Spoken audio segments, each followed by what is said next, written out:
Welcome to the AgileData podcast, where we talk about the merging of agile and data ways of working in a simply magical way.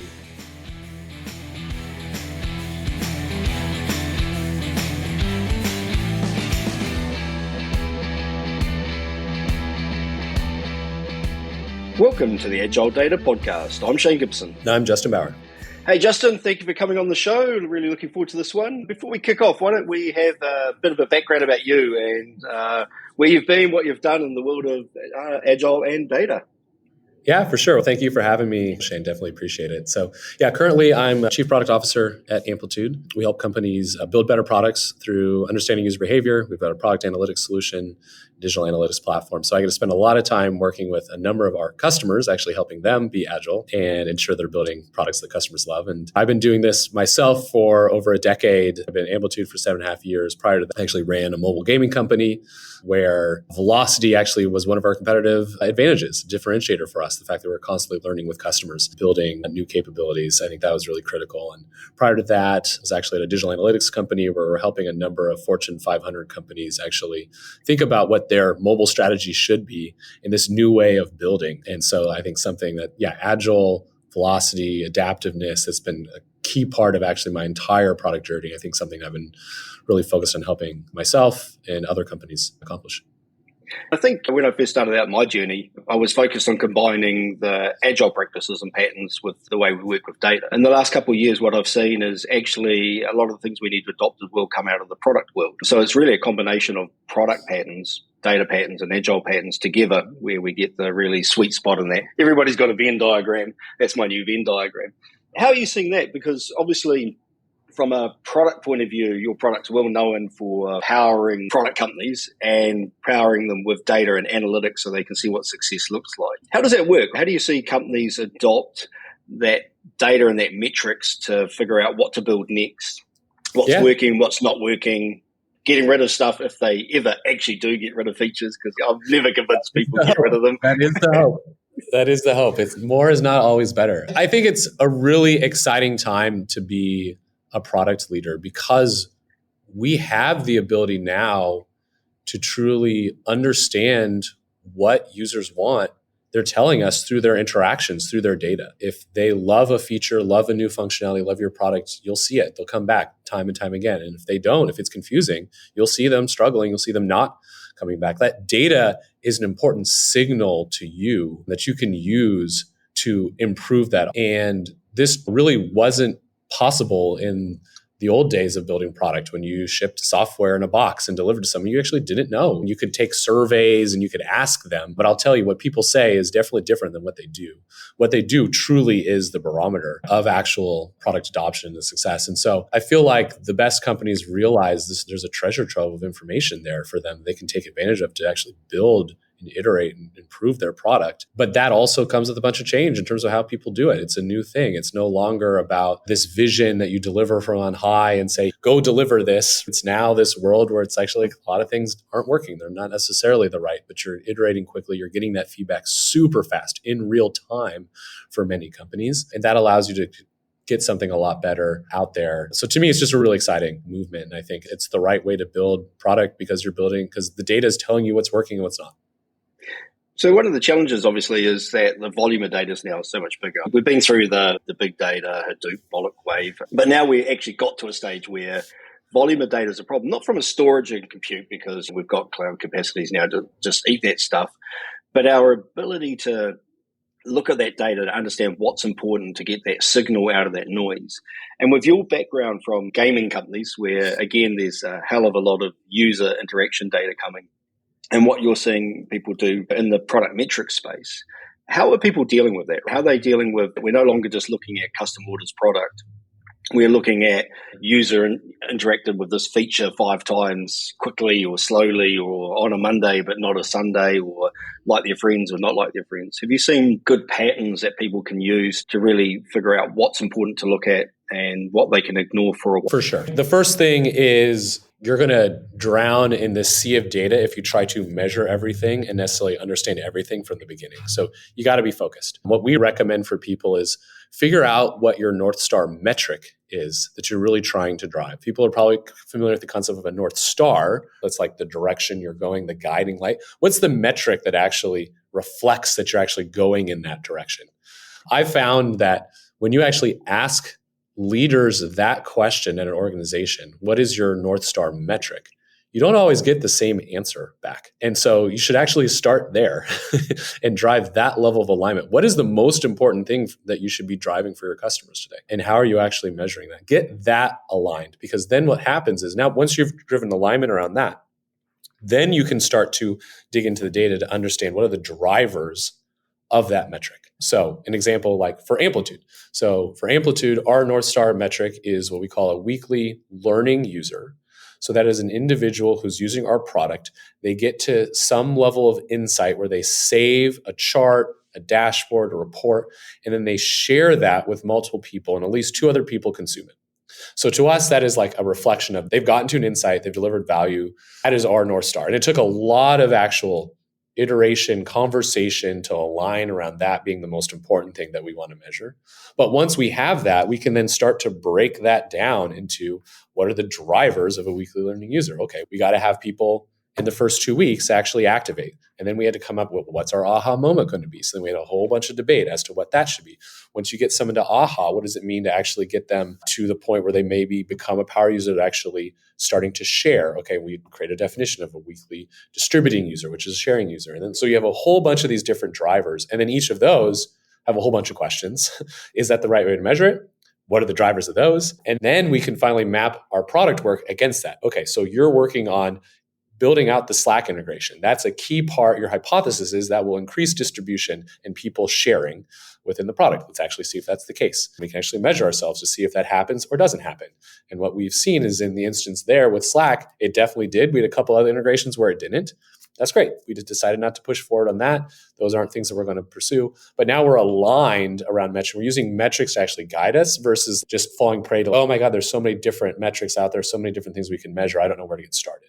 Have a hypothesis, have an opinion, and then the data will help you actually see if that opinion is right or wrong. How long do you reckon it would have taken you to go from the initial idea that you're going to figure out what your North Star metric is, and then to something where you've iterated enough time, gone through enough hypothesis that you've got to something you're comfortable actually as an indicator of value for your customers and value for your organization? The other thing is it's constantly changing because what you're delivering to customers are always changing. If I think about it, Amplitude, our first North Star metric, which probably was maybe 3 months for us to get to this, we were a much smaller organization at the time, was a weekly querying user. Kind of aligned with our mental models. Oh, analytics product, someone queries. Makes sense. Okay, check against that. Great. Okay, that seems like valuable. And I think at that moment in time was probably the right thing. But then as our strategy evolved, as our user base evolved, initially it was all about power users. Yeah, they should be querying. But then we got to, no, actually we're more about product teams and collaboration.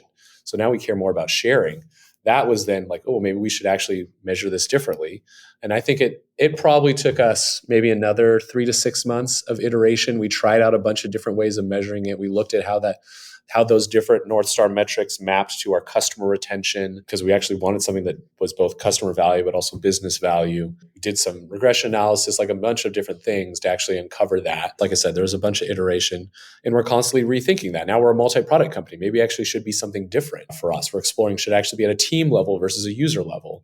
And so I think that, but the point is you're constantly having this conversation and making sure you're confident that the key thing that you're measuring actually is pointing you in the right direction. Yeah, it sounds a bit like sprint planning, in that the value of sprint planning is the conversation by the team on what they're going to do. That's as valuable as actually locking in what they think they're going to do this iteration and what they're going to deliver. It sounded like the conversations you were having around what your North Star metric could be, how you could break it down, how you could measure it, were as valuable as actually coming up with the metric itself. Because it's all about alignment, right? That's the thing when I came back to like, if it was just, it's not like a product leader alone makes that decision. It's about actually alignment with the company. And that's where I found that actually when we go into one of our customers and talk to them about how do you come up with a North Star metric, we actually find it's a strategy conversation, not a metrics conversation, because they're actually not aligned on a strategy. And then of course, you're never going to be able to align around a metric if you're actually not aligned on a strategy. The other podcast I do, the No Nonsense one, we had Jason Yip from Spotify on, and we were really keen to drill down around what used to be called the Spotify model and what they've done. And he constantly came back to, it's not a conversation about team structure, it's a conversation about strategy. It always goes back to that. It definitely does.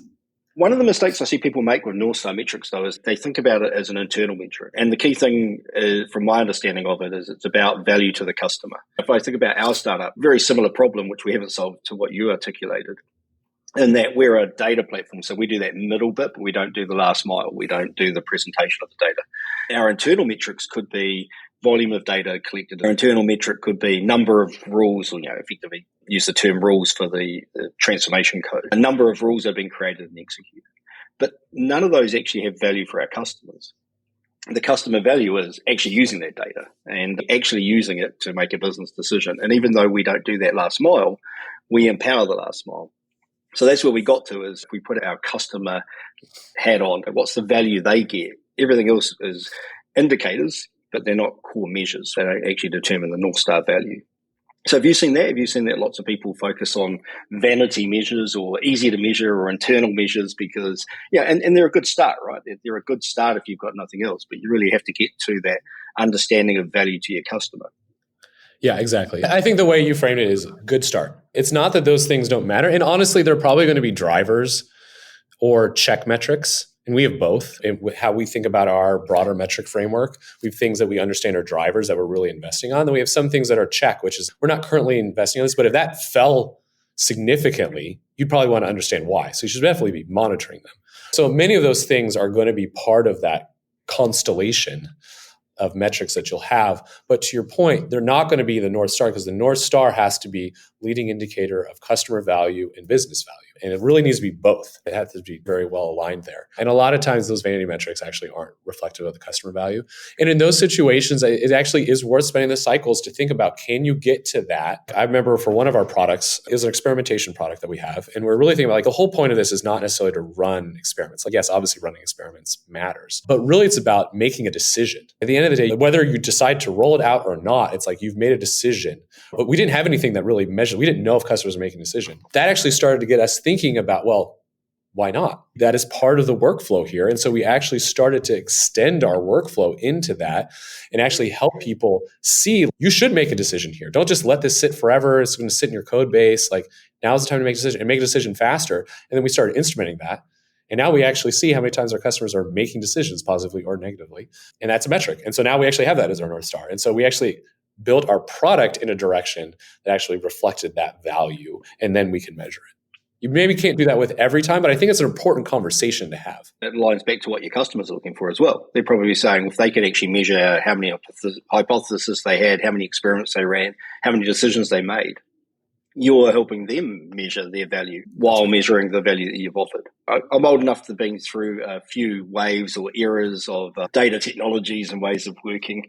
There's been a lot of noise on LinkedIn. I remember in the old days, we used to have old tools like Business Objects and Cognos, Oracle Discoverer, and we had a semantic layer, metrics layer. We had a piece of capability between the visualization tools and the data itself to create a measure once and share it many times. And we're starting to see that in the modern data Jenga stack, the idea of semantic layer, metrics layer coming back in as a core capability. What are you seeing in that space? Are you seeing that capability of easy ways of defining metrics and sharing them as being where the market's going, or are you seeing something different?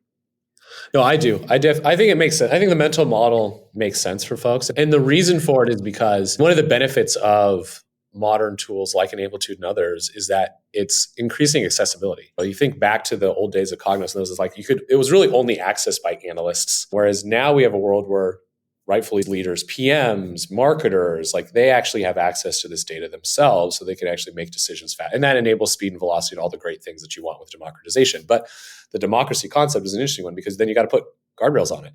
Because what ends up happening, and I've definitely seen this myself, is you'll have 5 different definitions of a metric. And so everyone thinks when we're talking about number of video views that we're talking about the same, but actually, what does it mean to view a video? Take immediate examples. Is that they watched it for 2 seconds? They watched it for 5 seconds, for a whole minute? There can be lots of different definitions of that. And so you do need a line around those definitions so you're all speaking the same language. That also makes it a lot easier for people to be able to then build on top of that. That's the thing I'm actually the alignment and then the building blocks. I don't want to just understand how many video views, that might be some vanity metric, but I want to know if people do 5 video views in their first 7 days, are they more likely to retain?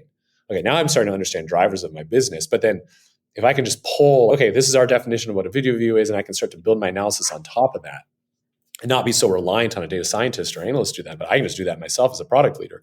Now I'm able to get to that hypothesis validation a lot faster. And so I think it's an important direction because of those concepts, not necessarily because of computational speed, which maybe was some of the reasons why those things existed in the early days. It's actually an alignment and collaboration are the reasons why it's coming back.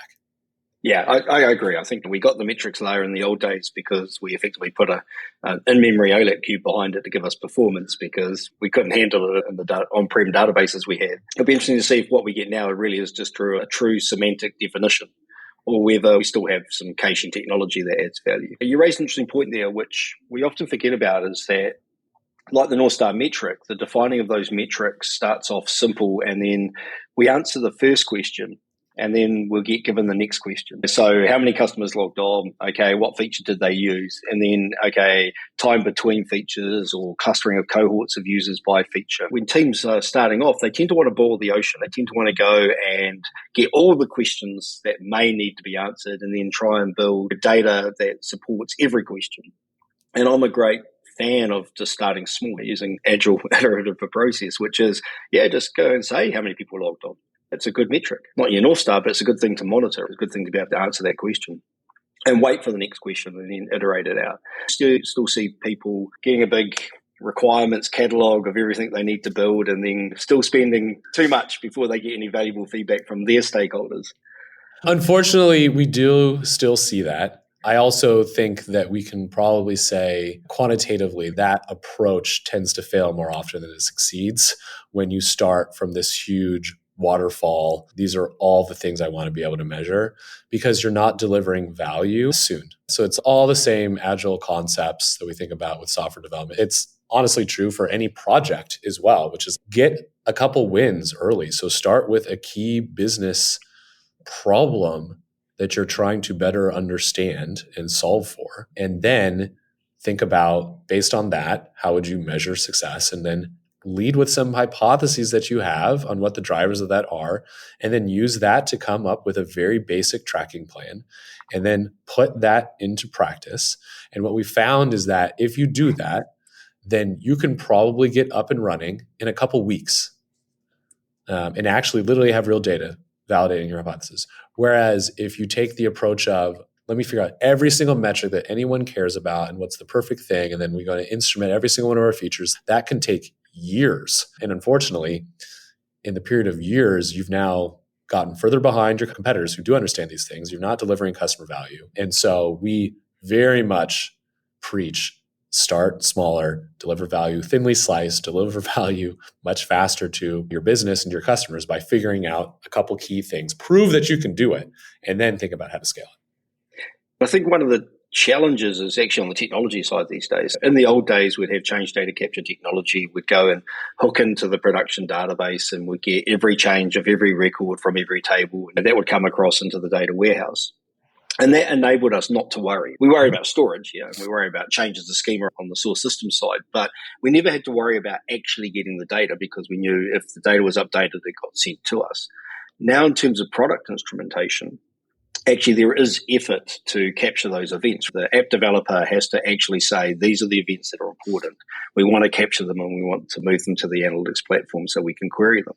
So how do you see people dealing with that? How do you see them deciding what events are important right now, and the fact that when they add a new event in the future, they don't automatically get the history over all time of how that a feature or event was used? Has it actually changed the way people think about instrumenting the collection of that data or not? I think it's encouraged people to think more about the business value first, because it isn't this world of just collect everything and then we'll deal with it later, like the concept of the old data lake. I actually think it's a healthy direction because honestly, in a world where you collect everything, it ends up being a big mess and you honestly don't get a lot of value out of that. It's a number of transformations. Those things aren't production quality. I don't know if we actually got what the promise was there versus in this world where you're much more explicit about what you want to track, you're much more likely to think ahead of time of what is the business reason for this. And then you'll actually get that out of it. And so, yeah, there's a little bit of effort. I think it's not really that much though, in the grand scheme of things,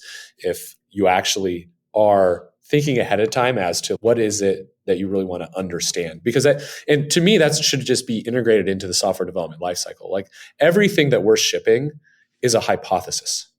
It's a hypothesis that this is going to deliver a better experience to the customer. Most things actually don't. That's the sad truth of it. And so if you think of everything as a hypothesis, what we call them bets, everything is a bet, then how would you not have a measurement of understanding that? Just be embedded into how you build it. And so to us, it's like a simple just next step of the process. It's okay, great. So why are we building this feature? Every engineer understands that while they're building it. We want to understand this. We think this is the business impact. Here's how we'll measure it. So once I get to the stage of that, I can put in the simple tracking code to see that. And then once it's released, that's the first thing we're looking at, right? To actually see that impact. And so when you integrate it into the development lifecycle and it's expected part of the process, it actually isn't really that much extra lift. I think one of the differences between, say, enterprise applications is that the only time you ever see a field come off a screen in the enterprise application, ERP, whatever, is when you do one of those horrible upgrades. It takes you 6 months and you lose half your features. Whereas in the product world, in theory, we're losing things that don't have value on a regular basis. So therefore, events that we're getting just disappear because that feature has disappeared from the product. How often does that happen? Do you get any visibility on how often people actually remove features out of their products? That's a good question. So we probably could. We actually have a monitoring feature. We let our customers know that. We monitor and alert to them when data drops off. And so that is actually a really great idea for our next product report. We might actually see if we could pull a global stat on how often that's happening across our customers. I might chat with the team about that. Yeah, because we don't want to do it. Oh, somebody must be using it. Oh, it's got to have value. We made a bet. We put effort in. That's why we call them bets. The mental model of that, of just recognizing that, they're hypotheses. Not everything's going to work. That's okay. Part of it, I think, that organizations have to get comfortable with is that's okay. That's an expected part of it, that not everything is going to work. Because I think a lot of it comes back to the ego of the person who built it, and they don't want to let go. But at the end of the day, it's not about serving our egos, it's about serving our customers. And if the customers, it's complicating the user experience, and that is not serving your customers. I suppose it relates also to the cost of the ability to add a feature. So if I can add a feature really quickly and easily, and I don't have to go through a whole lot of governance forums and fight for that feature and get it prioritized at the top of the list, if I have the ability to add it fairly easily, then those bets are cheaper. I'm spending less money on that bet. Whereas if I'm invested in it's taken me 6 months to get it to the top of the roadmap, and then finally that thing turns up, it's going to become more precious to me. The amount of time and effort and money. Sunk cost fallacy. For sure. Yeah. It's literally sunk cost fallacy. Exactly. Yeah, so that cost of change, right, is important. But coming back to that, so then it must be important that when you're defining these features that you want to add to your product, that actually you also define measure of success from a data point of view. Is how you're actually going to measure. And that's hard. We know that even corporate metrics are hard. And we have simple ones like profitability and revenue and margin and those ones. But it must be hard to actually, for people to think about, okay, if I add this feature to the product, how do I measure success? How do I measure some data that's going to tell me keep it or kill it? So it's hard, but it's important. I think that goes back to having that constellation and ensuring that everyone at every level within your organization understands what's the broader strategy and then how you'll measure it. And so these things kind of work in parallel. You can able to actually do this. What's our overall product strategy, which obviously layers up to the company strategy. And then within each product, what is their strategy? And then so overall, North Star metric, drivers, products have theirs, and then also North Star metric, drivers. And then it just continues to layer down from product to pillar to pod. So that's our organizational structure. And then within a pod, if you're working on a bet, like I said, that bet is a hypothesis. So it has a clear, this is what the impact is. And then anyone working on that can actually see, why am I working on this? There's a hypothesis that if I build this thing or change this behavior, it will ladder up to my pillar level strategy, which ladders up to my product level strategy, ladders up all to the overall company strategy. You can see that, and you can see all the cascading metrics that go with that. If you have that framework in place, then it actually becomes a lot easier, because then you're like, okay, I know that I'm on this team whose job it is to try to get people to consume more. Okay, that's because I'm part of this group that's focused on how many people are consuming in the product. Great. I have a hypothesis that if I build this thing, it will get people to consume more. What's the first thing I want to measure? Do people use it? Because if they're not using it, then it doesn't matter. But then do people who use it end up consuming more? So now because I have this broader framework, I actually understand what my role and purpose is within it. It makes it a lot easier than figure out what are the right things to be measuring there, versus if you don't have that, they're not aligned and they don't actually understand how they fit within the broader system. And then the challenge is making sure that the metrics for each of the pods is enough to find that they can see their success. But then you do know it goes up into the higher level metrics, because there's always that cause and effect. It's everybody else is making bets, so who actually made the dial move that little bit to the right is always a hard one. Yep, that's hard. And then the other hard part of it too is this is a living and breathing system. They're all hypotheses at every layer. The fact that consumption matters is a hypothesis. So you have a team trying to drive consumption, but it may be that actually consumption doesn't matter. So you as the leader needs to be testing that hypothesis. And actually you can use metrics to do that. I've definitely had examples where we've seen one team just do an amazing job driving growth within their area. Their goal was to drive maybe 100% growth, and they more than doubled it, tripled it. Okay, that's awesome. They did an amazing job. Did tripling that actually lead to a higher level impact above that? And if it didn't, that's not on that team because they did their job. That's on you. Because, interesting. I've now demonstrated that maybe this isn't as important as I thought. Maybe I should shift the strategy here. And so metrics can help give you that feedback mechanism. Like I said, it's a whole learning system. It doesn't have to be 100% quantitative. So we know that if we want to get a good estimate, what we do is we get a bunch of people to estimate it together, because we know as a group, based on the conversations and the way we estimate, a group of people are always going to come out with a better estimate than one person, even if that person's an expert. I'm assuming from a metric point of view, it's the same thing. If every team has a set of metrics that are aligned and they're moving their metric into a better space, then by default, the whole organization should be moving forward, because we've got that alignment of every pod moving forward slowly or quickly. And so therefore, in theory, the organization's moving forward. It doesn't have to be 100% data-driven and aligned. It'd be great if it could, and we get the whole cause and effect, and it's quantitative and statistically proven, but often that's hard. It is, and I think sometimes people fall trapped to wanting to prove out the causal relationship of everything when it is in many places not possible, because there just are certain things you can't capture and represent within the data. And so that alignment is really important. There's a classic example from Facebook of the early days, which is their goal was to get 7 friends within the first 10 days. And that was a big driver of growth for them. Now, was it exactly 7 friends in exactly 10 days? Could it have been 8 friends in 11 days? That level of precision is not the most important thing, is the fact they were all aligned on that, because there was a lot of confusion as to what we should really be focused in on at that day. And that gave them that alignment. And that was good enough to be, okay, great. We can actually see if we're driving this. Right? We can see how many friends someone has and how quickly they get to that. That alignment piece is the really critical one. And then later on, you can measure to see if actually, do you want to shift it? You can. But the fact you get a whole org aligned around driving something is pretty powerful. Actually, just coming back to that, that team topology you talked about, organization topology, of going down to pillars and pods. So is a pod self-sufficient? Do they have all the skills they need to be able to ship something? That's right. Yeah. So our pod it's the triad: PM design, engineering. There might be probably like 3 to 5 engineers within it. It's the unit that allows us to actually deliver. And so that's our base level unit. One of the things I'm doing is I'm doing a reforge program around product, because it's a skill that I've dabbled with but never done in anger. When I've been going through this, one of the things that's been really interesting for me is the team topology in product, because the way it's described in the course material is very much around a product manager and a product analyst, that the analysis piece is actually embedded into the development team. It's not at the end of the supply. Is that common? Is that common that actually you would typically have data savvy analyst in the team that's actually building out those features? Yeah. So I think teams decide at what level they want to have that type of analyst support. And I think that actually is a reflection of how empowered and enabled the PMs are with data.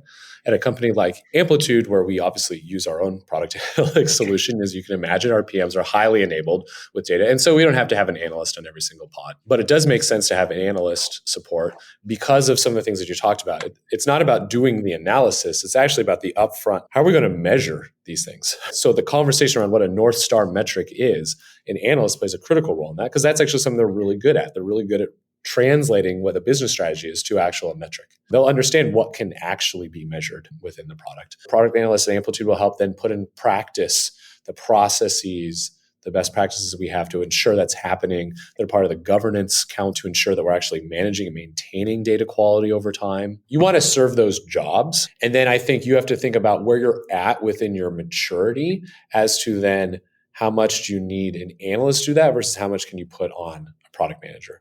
I'd say we're fairly mature in this. And so that means we've built enough systems, processes, and software so that we don't have to have so many analysts. But if you're pretty early in that journey, you might actually want to have more just to make sure it gets going. But hopefully you can actually systematize that stuff and use software so you don't have to put like a data scientist in every single team. That can be pretty expensive. And is that part of now you're at the level of maturity, you're typically now hiring in product managers or product leaders who have a data background as well? Or do you have a literacy program so when they come in, you're then upskilling them in some of those areas that they're not getting in their previous roles?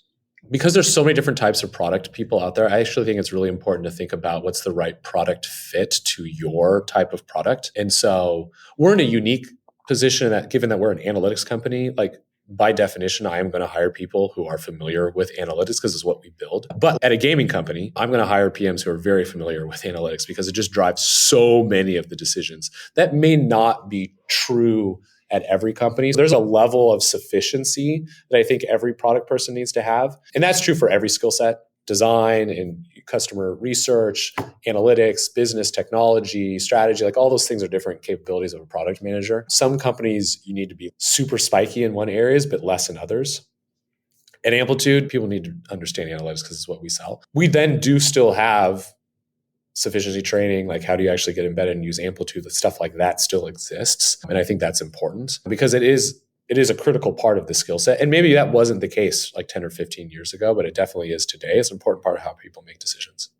We talk about maturity of people's T skills. I talk about novice, practitioner, expert, and coach. I think it's important to actually understand maturity of the organization, both in terms of product and data and agile, right? So in terms of they start off and things are raw, things are funky because you're all learning. But after a while, you get to a level of maturity and then you need to change some things. Everything always needs to change and needs to adapt for that. I actually find one of the ways you can actually change your own organization's maturity is actually hiring someone in who is a level higher of that.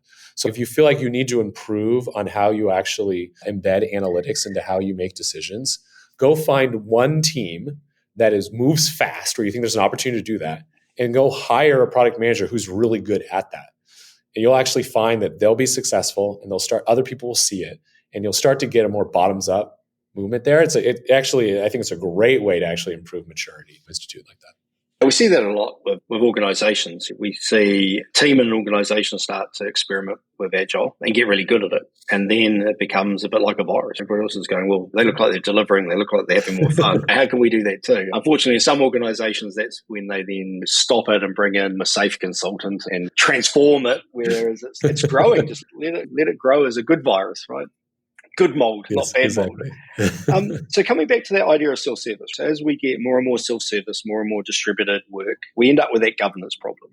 And in the past, we talk about centralized governance, and it's been a nightmare. It's been a bunch of committees, a bunch of people who don't have time to do the work, getting a bunch of decisions with bugger all context, and then making some decisions that everybody else is meant to follow. And what do you see now in terms of, there's a theory coming out of federated governance, but very little patterns. It's just like words. So what do you see in terms of that idea of governing around self-service? Have you seen anything useful out there? I'm definitely a fan of that movement. I think we're seeing that within our customers, for ourselves as well. I think it's about really lightweight governance. And there are just some high-level best practices like naming standards. Let's align around that and start small. I think the failure point, as you described, that I've seen in a lot of companies, is they have these very strict governance. It's like, we have this global schema and one needs to confine to that. And what will happen is that if something doesn't confine to it, they'll go through the process once of trying to get in front of the agenda of the schema council. And then the council will be like, yes or no, and it'll take forever. And then everyone else will see that. Kind of to your point, this is the bad part. Everyone else will see how painful that was. And they'll just be like, F that, I'm going to go and do it myself. And so then you end up with a whole bunch of different standards and you've created even more of them. And so instead, if you can keep it super lightweight, like just start at the naming convention, and we'll agree, a simple thing like video played should have one way to name it. Start there, really lightweight, and see if you can drive alignment. Second piece is identify a couple of the key things that drive a business strategy forward that are a reason why you need alignment. Okay, so we're trying to better understand how certain products as part of a broader portfolio are driving network retention for us, because we're now a multi-product company and we need to see, like, this is a starter product for us and we want to see how people navigate between them. Okay. Everyone agrees that's a company level strategy. Use that to define, okay, great. So we're going to have a golden set of tables that we really want that enable that to happen. Everyone needs to understand this. Okay, attach it to what matters from a business. Help people understand the why so that in these certain areas, fit within the framework. I think the other thing that's really valuable is this concept of golden table. And then there's just a place where you just experiment, run, and just know it's going to be messy. And you just let that be, recognize that's the case, and allow people the opportunity then to clean it up. But that's their like playground. That's cool. It's okay. Let them move fast. Let them instrument however they want. And then if you find there's something in there that actually is really important that's needed from a business perspective, you move that into then the concept of the golden table. And I think teams will get that. They're like, okay, yeah, I understand other teams are making decisions on this. And so we'll make sure we fit to the standard there. But you're still giving people the ability to instrument quickly, measure the things that they care about. I think if you start like that, lightweight, only the most important things for the business, you can start. I think that idea of focus is really important. I remember in a previous life, Sean McGurr was working with us and he did a PhD around procurement fraud. So he got a whole lot of open data from a fairly large country. And his PhD, and again, I'm paraphrasing, sorry, Sean, if you're listening and I've misunderstood what it was, but it's such a cool story. The government actually published all the procurement data, who bought what. And when the procurement tender was put out, who won and that kind of stuff. And what he found when he looked at the data was in areas that were large, tanks, ships, planes, there was very little fraudulent behavior because all the different government agencies were really focused on each other. They kept each other to account. From memory, photocopiers and printers and small things like that, it was right. And so again, it comes back to that idea of governance that if there are things that are important and you make them visible, then actually teams will hold themselves to account. Your answer around naming standards, right? If you actually say these naming standards are important, and then you publish metrics that say this schema over here is not complying with the naming standard, then if it is truly important, then other teams will have that conversation because they're dependent on that naming standard. They've written code or interfaces that say, we understand how the naming standard works and we're going to rely on it as a contract. Versus going back to your parents. Your brothers and sisters held you to account. They tattled on you. Your parents always got way too busy with everybody and could never figure out what the real truth was. And I liken that to governance. As teams, we can hold each other to account for the things that are important and things we've agreed, as long as it doesn't slow us down too much. It's the agreement. That's the critical part. Because everyone can understand, everyone's lived through the pain. And so collectively, you've made a contract with each other to follow through on that. And that's where it starts small, get those right. Maybe that will get to the top 10 things. But if you start from 10 things and people don't understand why that matters, they're not going to follow it because it's going to slow them down. And therefore, they're going to find the shortest path to actually delivering what they need to. And again, it comes back to that cost of change. Sometimes if it's too hard to change in the beginning, then you won't change. And then that's how you fail because you're not able to make those bets. You can't make 100 small bets. You're going to make one big bet and then you double down on that bet and it becomes an expensive and dangerous bet because you can't fail anymore because all your eggs are in that basket. So coming back to this idea of product versus agile, and I'm using the old finger quotes there. When you talk to product teams, you see a lot of agile behavior. You see them inspecting their work, adapting the way they work, making experiments or bets, getting value out to their customers as early as possible. You see all the things that we can use to describe agile. Iterations where there's a time boxing of stuff. What you don't tend to see, though, is all the agile words. You don't tend to hear Scrum and Scrum Coach. You don't hear all the things that we hear from an enterprise point of view. Is that what you've found? Is that the behavior's there, but the terminology and the words aren't? Or am I just in the wrong place? No, I think you're right. So I'm based in San Francisco, so definitely part of the Silicon Valley group. And we definitely do not use those words. I think in many ways, because any concept, people take it to an extreme and it becomes a trained way and there's only one approach. And so I think we've gotten away from that a bit because if you use the word Scrum Master, people have this strict assumption of what that actually means versus the principles behind it.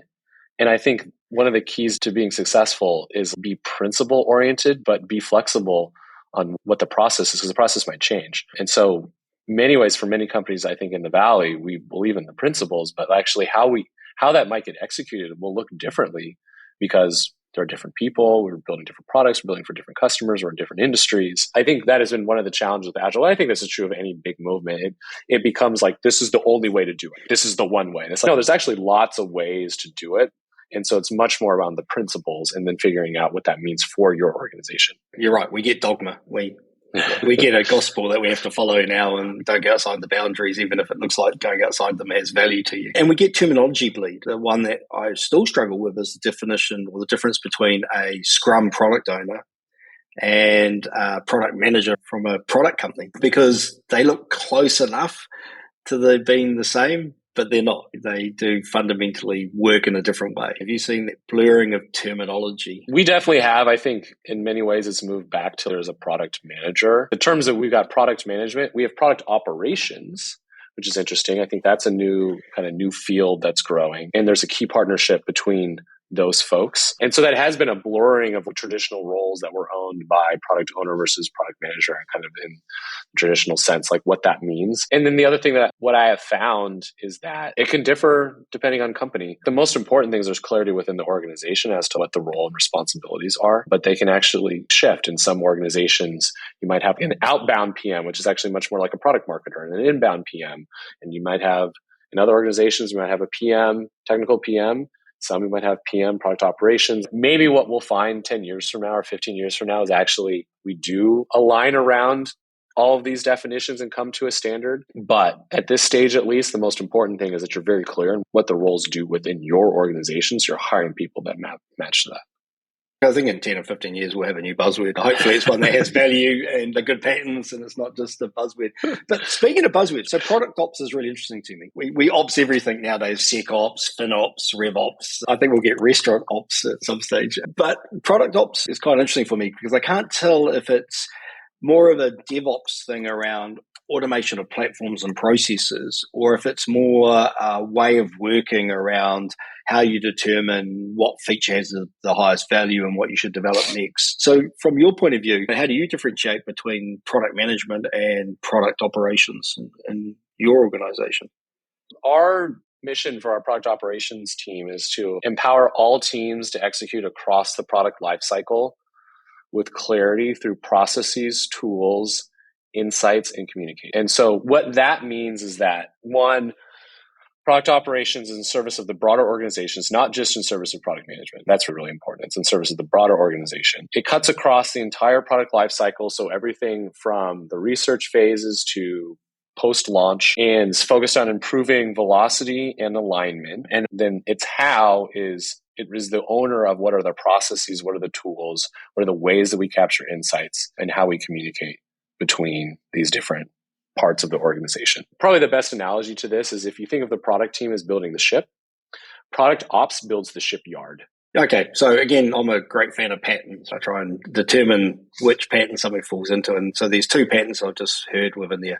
One is this idea of a coaching circle. So, this idea that we have agile coaches who look at delivery teams and help them iterate their way of working. Help a system to go, where's the blockers, where's the things we should change, or you should change, and how you're going to do it. So product ops, I heard some of that standing outside of the workflow, outside of that way of working, observing, and then helping everybody go, okay, this is not working. What are we going to do to iterate that way of working? And then I did actually still hear some platformy ops, DevOps stuff in terms of some automation and some removing the drossy work from those teams, because they should be focused on the valuable stuff and we should automate what we can with the machine. So it's a combination of those two from your point of view to get that value. Okay, no, that makes sense. Excellent. We've covered a lot in just under an hour, so that's been great. I love the way we've just bounced around in so many different areas, but of course, set of patterns coming out that seem to be common across both the product world and the non-product world, shall we call it. So if people wanted to get hold of you and hear more about what you're doing and find out more about your space, where's the best way for them to get hold of you? Yeah, for sure. Twitter, Justin J. Bauer is my Twitter handle. I'm on LinkedIn quite a bit too, so people can really just find me, Justin Bauer, and follow me on LinkedIn. And then my company as well, so Amplitude, we write a lot about these types of topics as well, so that's a really great resource for people to follow too. It's one of the things I love about the new modern world of product and data is that large companies are much more open to sharing now. Their teams are publishing great content with stuff that's actually usable and making it freely available these days. So I think that's one of the benefits we've got out of this kind of modern way of working. We believe it's important because in many ways, our mission is to help companies build better products through data. That's a transformational change. We understand that. So it's not just about us building software. We're trying to help people understand what are the processes that people take to do that, get those stories out there from companies who've successfully done that. So we're big believers in pushing that thought leadership as an organization. As I always say, sharing is caring as well. It's good to have that information out there for people who need it. Excellent. Hey, look, thank you for your time. It's been awesome, and we'll catch everybody later. Great. Thank you.